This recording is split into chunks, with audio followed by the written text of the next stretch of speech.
દિયોદરના રવેલ જૂના ગામે બંધ મકાનમાં ચોરી થઈ છે। દિયોદર પોલીસે 98,000ની ચોરી અંગે ગુનો દાખલ કર્યો છે।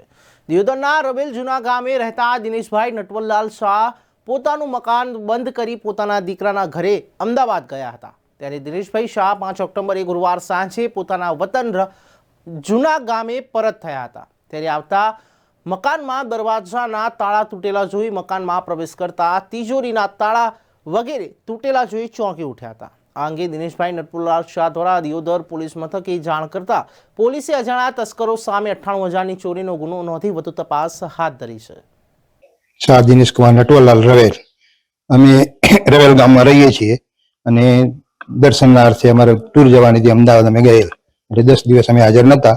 એની અંદર ઘેરથી ત્યાંથી આવ્યા એટલે એ દિવસે અમે સાંજે આવ્યા એટલે દુકાન ખોલીને ઘરમાં આવ્યા તો ઘરે સીધું તાળું ખોલેલું જ પડ્યું હતું। અંદર જોયું તો તિજોરીને બધું તૂટેલું જ પડ્યું હતું। પછી અમે 6 વાગે ફરિયાદ કરી કરવા ગયા।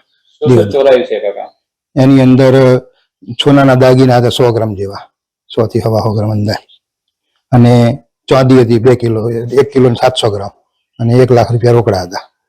1,15,000 બીજી પરચુણ હતી 15,000ની, એ 5ના સિક્કા ને એવું હતું બધું જૂના હોય ને પેલા ઢેબરિયા સિક્કા ને એવું હતું, 2ના સિક્કા 5ના સિક્કા, એ કુલ 8 થી 9 લાખની ચોરી થઈ છે અમારી। અને પોલીસ આવે છે ને તપાસ કરે છે ને બધું ચાલ્યા કરે છે। કઈ રીતે ચોરી થઈ? ચોરીની જાણ મને મારું નામ હાર્દિક દિનેશભાઈ છે। હું અમદાવાદ રહું છું। પપ્પાનો ફોન આવેલો, એ 10 દિવસ મારા ઘરે જ હતા અને એમનો ફોન આવ્યો ઘરે પહોંચ્યા પછી કે લાલા આવી રીતના ચોરી થયેલી છે। એટલે મેં કીધું તમે પોલીસ ફરિયાદ કરી દો। એમને પોલીસ ફરિયાદ જાણ કરેલી 5 તારીખે, અને પછી રાતના ટાઈમે એમને બોલાયેલા ત્યાં પોલીસ સ્ટેશન અને એમની એફઆઈઆર લખવા માટે। તો રાતના 1 વાગે એમની એફઆઈઆર થયેલી અને હું બી અમદાવાદથી નીકળીને રાતના 1 વાગે દિયોદર પહોંચી ગયેલો પોલીસ સ્ટેશન। અને ત્યારે એમાઉન્ટ લખવા બાબતે થોડી પોલીસ સાથે મારે બી થોડી રકઝક થયેલી।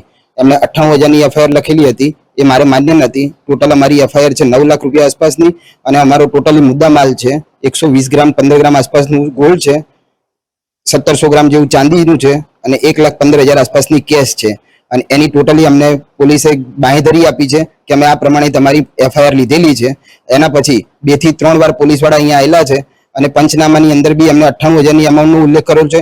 એનો હું સખત વિરોધ કરું છું અને મારી એફઆઈઆર 8.5 થી 9 લાખ રૂપિયાની છે, એનો મને ન્યાય આપે અને અમને અમારું ગયેલું સોનું અને ચાંદી અને મૂડી પાછી લાવી આપે। ઓલરેડી અમે તૂટી ગયેલા છીએ અને અમને અત્યારે બહુ તકલીફમાં છીએ। તો થતી એમની ઈમાનદારીથી અમારી ઉપર વિશ્વાસ રાખી અને આ કામ પ્રમાણે કરે તો અમને બહુ આનંદ થશે।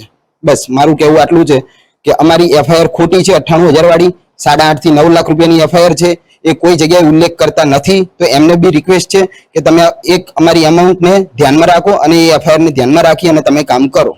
ડીવાયએસપી કે એસપી જે લાગતું હોય એ બધા અમને મહેનત કરી અને અમને અમારું લાવી આપો, બસ આજ।